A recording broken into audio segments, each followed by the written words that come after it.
Hi, I have a video that I did a couple of days ago, just kind of walking around outside and showing you what our newest projects are. But I had lost my, uh, I misplaced my tripod, and so I was trying to do it from a selfie stick, and the video is kind of shaky, so that I'm warning you right now. It's kind of jumpy. So before I wanted to do this little intro before I upload that stuff, so that you'll know why it's so shaky. Our ground, our house, our yard is kind of uneven, and so anyway, that's the reason.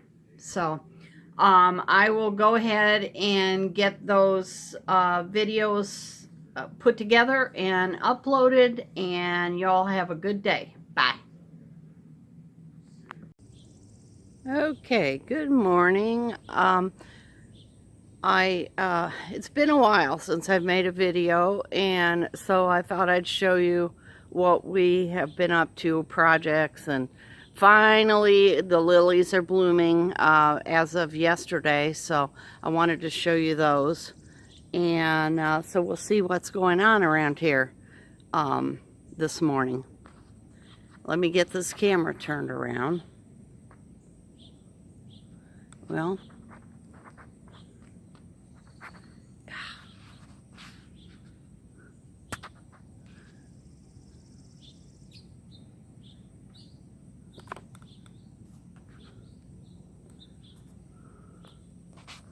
okay, the first thing I wanted to show you is our wood rack. We needed to move. We were keeping our wood over here on this side of the driveway, and we needed to move that because we purchased another vehicle and we were going to need room to park it. So we moved the wood over here and we built this rack. We wanted something that looked nice because everybody that pulls in the driveway, of course, can see it.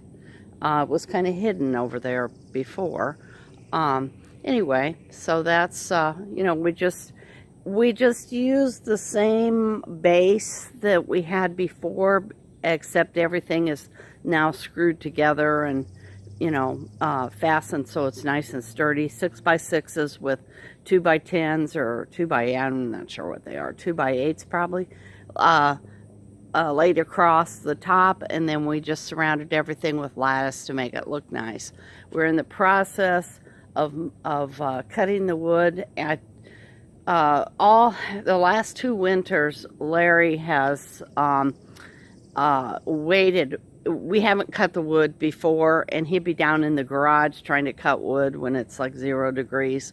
So I told him that I thought it would be a good idea if we made sure before we put everything on the rack to have it cut to the proper size.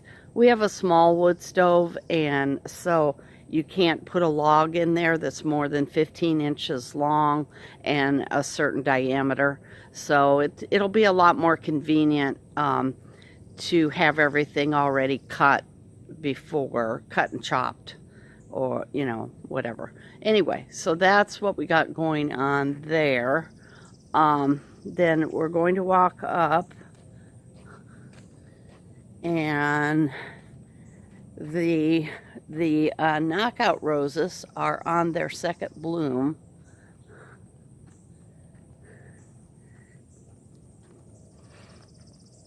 My Rose of Sharon, I came out yesterday and I was going to take a picture of the first bloom on it and found it covered with some kind of little beetles. And so you can see that the first bloom is pretty sad looking.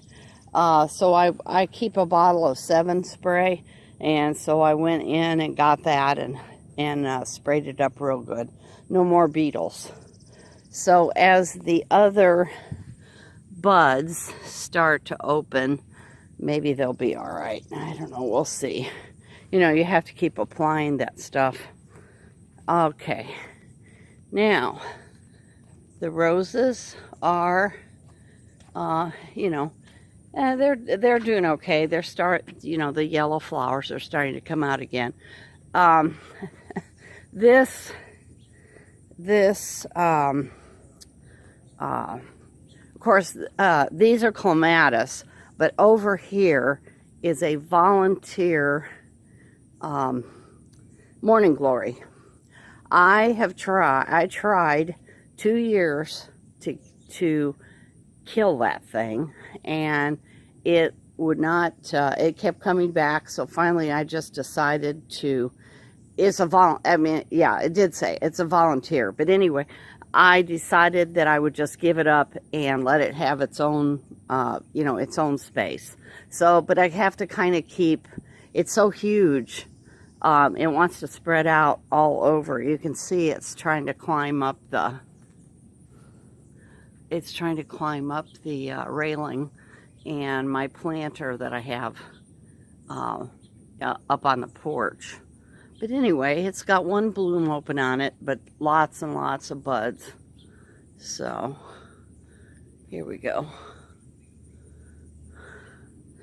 Then the clematis has bloomed. This one has bloomed for a second time, and it gets these little, after the blooms, it's got these little curly things on it. I don't know what they're called, but anyway. So this is very weedy up here because I'm going to do something different in here. I just can't keep control of the weeds.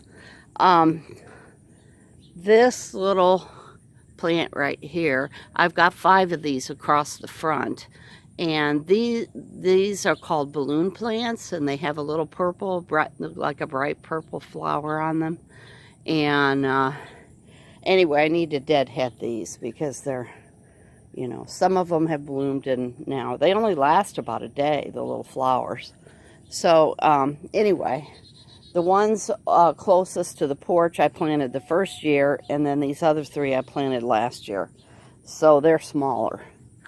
Now,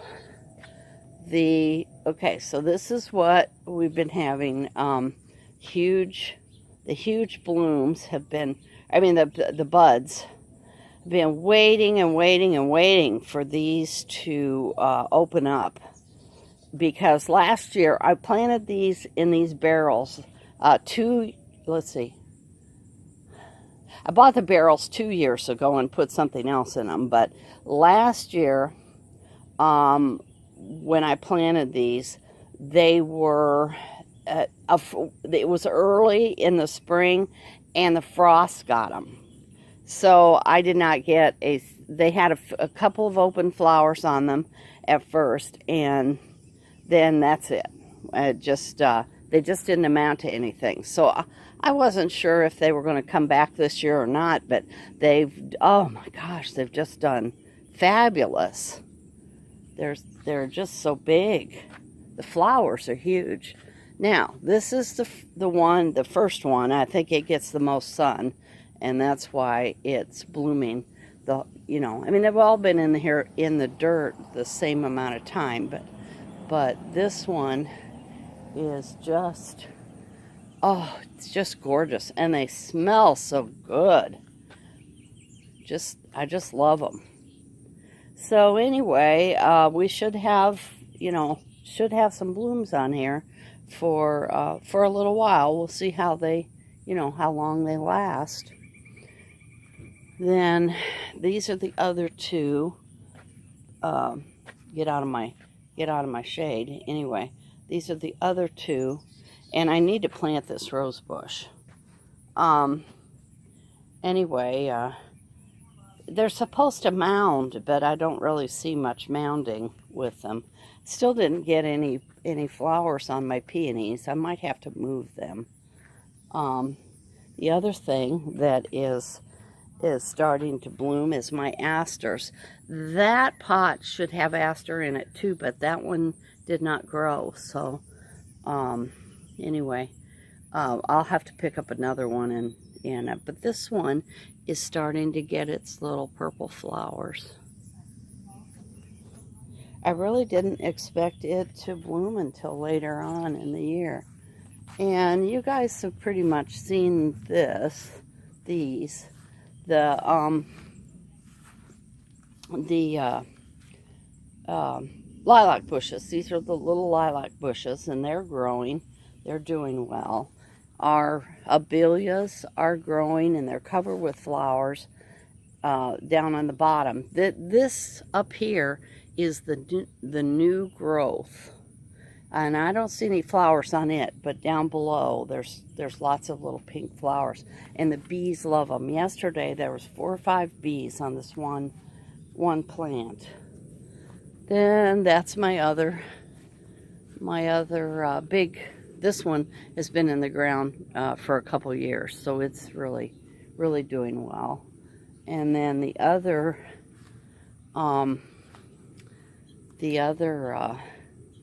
abelia is spreading out all over. And then this is the other lilac bush that matches the one on the other end. And these are just full of rocks that we haven't done anything with yet. So anyway, but we did get this almost done.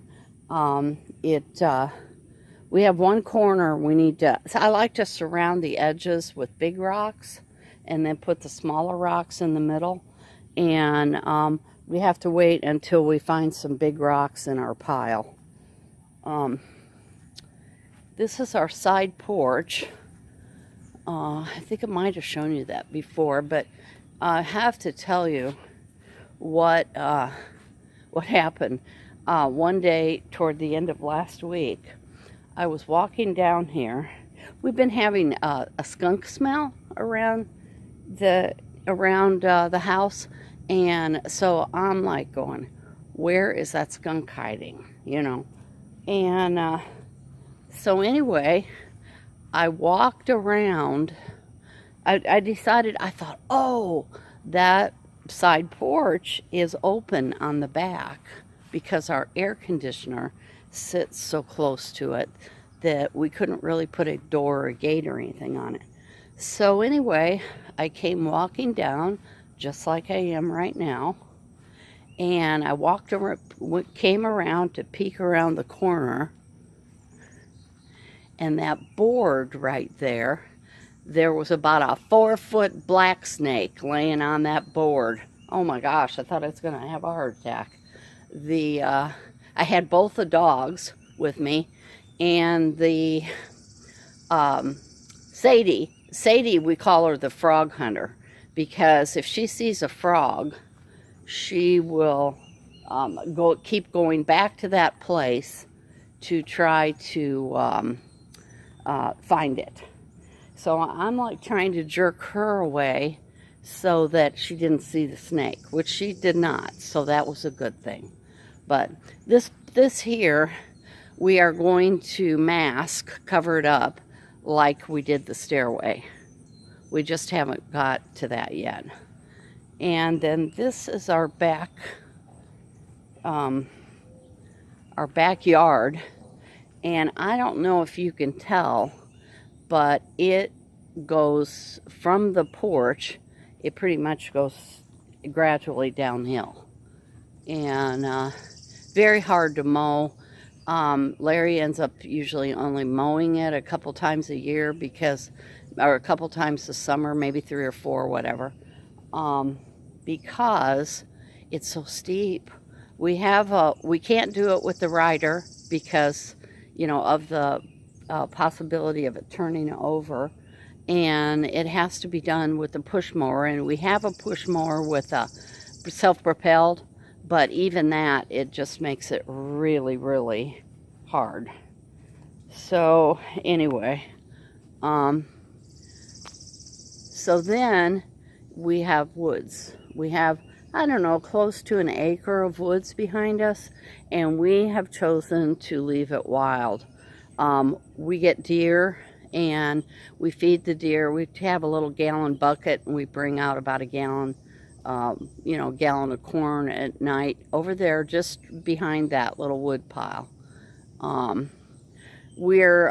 intention is back up there where the wood rack is. We are eventually going to have a a oh shoot, a fire pit.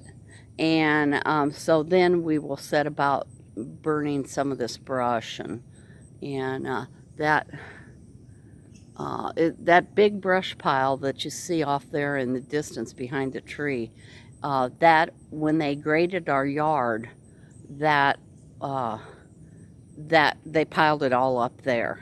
And so anyway, and then our property goes over to here. These here are berry bushes that are growing. That's a pile of dirt under there, and those are berry bushes that are growing on top of the pile. So we're going to keep an eye on that and see if there's anything, you know, if we can get anything out of there that we can pick. I would like to set up some kind of a trellis system and maybe see if we can, you know, we can salvage these and actually grow them. When we first came to look at the property, the brush that you see here went all the way up to the road, the brush and the trees. And the first thing, oh, I forgot to point out, this is our mimosa tree. And it smells so good, and the bees and the butterflies love it. Anyway, a lot of people think of them as trash trees, but ours is in the woods, so we're, you know, I just like, I love it.